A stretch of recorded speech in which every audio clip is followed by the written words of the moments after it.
Sir घड़ी देखी? अच्छी है, इंपोर्टेड है ना? मैं इस घड़ी के बारे में तुम्हारी राय नहीं पूछ रहा हूँ। ये तुम्हारे दफ्तर आने का वक्त है। सर शुक्रवार को इलाहाबाद में केस है ना, इसलिए पूरी तरह तैयार होके ही निकला। और शुभ काम के लिए जा रहा हूँ ना, इसलिए पंडित जी से मुहूर्त पूछा तो उन्होंने कहा थोड़ा लेट निकलो, राहु कालम है। हाँ हाँ जरूर जरूर। आओ देखो, मैं इस केस के बारे में तुम्हें कुछ बताना चाहता हूँ। बैठो बैठो बैठो। नहीं ठीक है। बैठो। गर्दन ऊंची करके बात करने में मुझे तकलीफ होती है। देखो राम प्रसाद, किसी न किसी तरह से इस केस को जीतना ही पड़ेगा। तुम्हें मालूम है कि आज से 53 साल पहले मेरे दादा ने यह केस दायर किया था। 53 नहीं सर, 53 साल 7 महीने 6 दिन। अब तो जबानी याद हो गया है। हाँ। श्री श्यामाचरण उपाध्याय एडवोकेट उस बगीचा वाली कोठी में किरायादार थे, लेकिन उन्होंने कब्जा नहीं छोड़ा। कहने लगा तुमने 12,000 में ये कोठी और बगीचा खरीदा है, अभी ये मुझे 16,000 में बेच दो। दादा नहीं माने और ये केस दाग दिए। आज उस प्रॉपर्टी की कीमत है 2 लाख रुपए। मगर तुम जानते हो आज तक इस मुकदमे के लिए हमारी तरफ से कितना रुपया खर्च हो चुका है? हाँ सर, 4.25 लाख रुपए।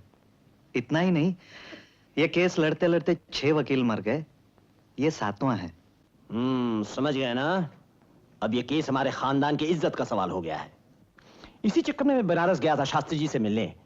उन्होंने केस जीतने के 2 उपाय बताए। वो क्या सर? पहले ये बताओ, हमारे 7वें वकील का नाम क्या है? नारायण पांडे। सत्यानाश हो गया। क्यों सर, क्या हुआ?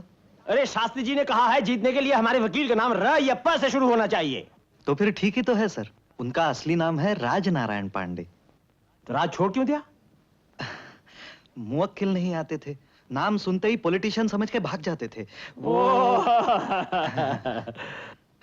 दूसरा उपाय बताइए। दूसरा उपाय यह है कि केस की पुकार 2:30 बजे के बाद होनी चाहिए, क्योंकि उस समय मंगल और गुरु का संयोग होगा। वो सब हो जाएगा सर, सिर्फ 20-25 रुपए ज्यादा लगेंगे। गजानन। जी बड़े भैया। राम प्रसाद को 20-25 रुपया ज्यादा दे दो। 20 रुपए या 25 रुपए? 20। Daddy, daddy. अरे सुमी बेटी कितने दिनों के बाद आई। देखिए मैं आपके लिए क्या लाई हूँ। नारियल की मिठाई किसने बनाई? मैंने। नानी कहती है माँ बनाया करती थी आपके लिए। आपको बहुत पसंद है ना? बहुत पसंद है। राम भैया ये लीजिए, गजा अंकल आप भी लीजिए। जब तक तुम 20 रुपए 10 पैसे के हिसाब नहीं दोगे। 10 रुपए 20 पैसे बड़े भैया। हाँ वही, तब तक तुम्हें मिठाई भी नहीं मिलेगी। खाओ राम प्रसाद, तुम खाओ। चल बेटी। हाँ डैडी, नानी इंतजार कर रही है। चल।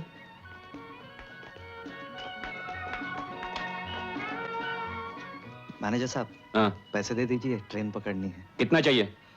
500 रुपए वकील की फीस, 200 राह खर्च और ऊपर से वो 20 रुपए। मुझे एक एक पाई का हिसाब चाहिए, समझे? एक गिलास पानी पीऊंगा तो उसकी भी रसीद लेता आऊंगा। देना पड़ेगा तुम्हें, समझे?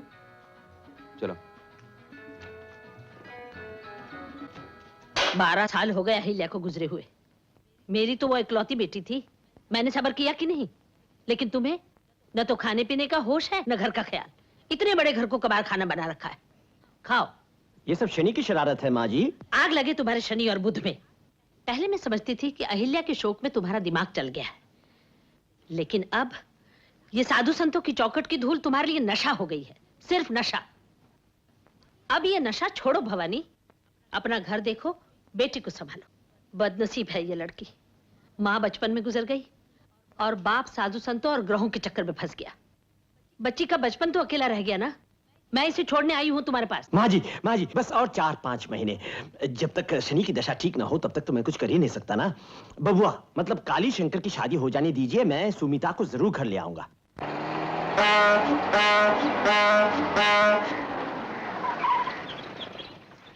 अमरूद।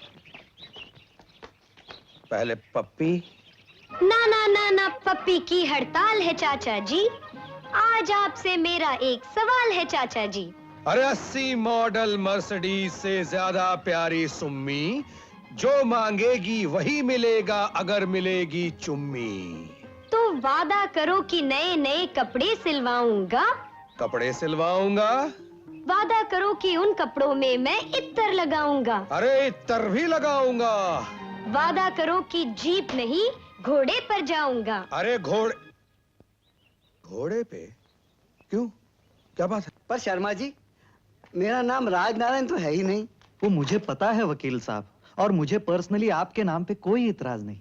नारायण पांडे बहुत अच्छा नाम है, पर मेरे मालिक को र अक्षर से शुरू होने वाले नाम का वकील चाहिए। कमाल की चीज है आपके मालिक भी। एक दया और कीजिए। माफ कीजिए, मैं अपने बाप का नाम नहीं बदल सकूंगा। नहीं नहीं, वो बात नहीं है। वैसे भी आपके पिताजी तक बात नहीं पहुंचेगी। हो सकता है मालिक आपसे पत्र व्यवहार करे, तो इतना जरूर लिखिएगा कि केस ठीक 2:30 बजे पुकारा गया। पर कॉज दिस पर तो पहला केस अपना ही है। वो भी मुझे पता है वकील साहब कि केस 10:30 बजे शुरू हो रहा है। 2:30 बजे तो सिर्फ मालिक को बताने के लिए। चलिए चलिए, कोर्ट का समय हो रहा है। हाँ चलिए चलिए।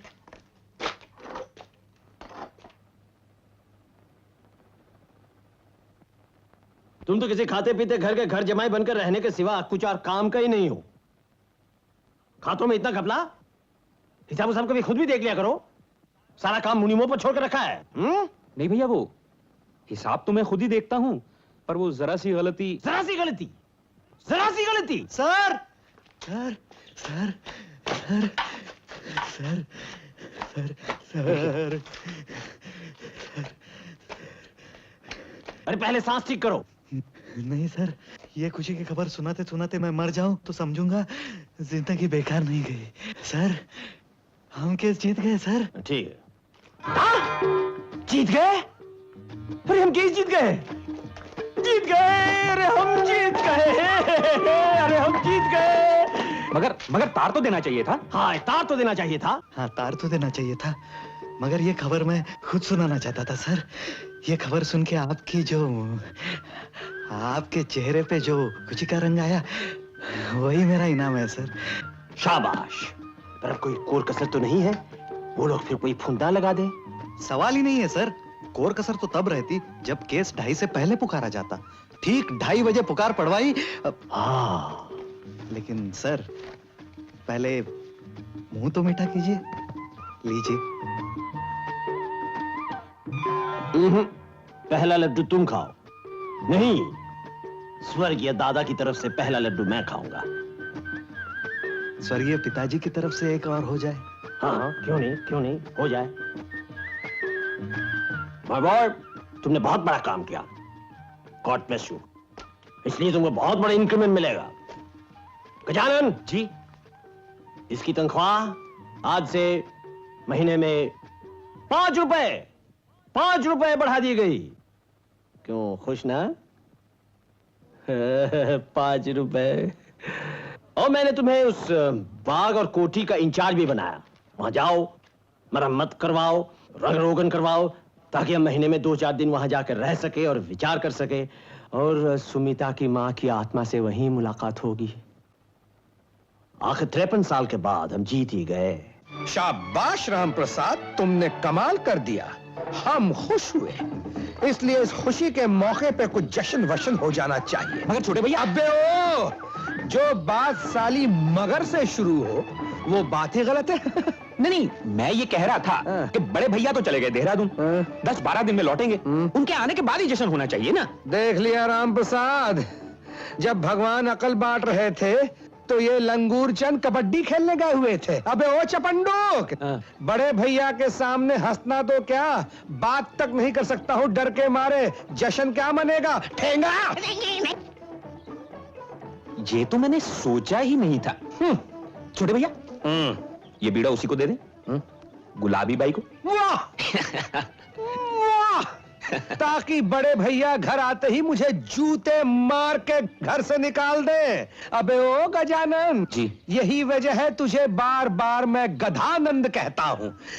राम प्रसाद जी, मैं समझ गया छोटे मालिक। समझ गया? अबे मैंने कुछ बोला ही नहीं, समझ क्या गया तू? क्या समझा? कोई नाटक करवाया जाए, अरे जैसे रानी पद्मिनी, अरे झांसी की रानी, वाह, राम सीता की कहानी। अरे बाल मुकुंद, इसे कहते हैं कल लिफाफा बगैर खोले हुए पूरी की पूरी चिट्ठी पढ़ ली।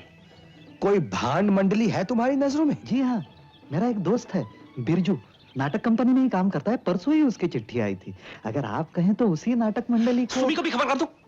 अरे हे भगवान, अरे इसे कौन समझाएगा? अबे कभी कभी तो अकल की बात किया कर। सुमी बिटिया आएगी तो उसके साथ उसकी नानी का दुमछल्ला भी आएगा या नहीं आएगा? आएगा। और नानी का दुमछल्ला आएगा तो क्या हम लोग भांग पी सकेंगे? नहीं। हुड़दंग मचा सकेंगे? नहीं। क्या बात करता है राम प्रसाद?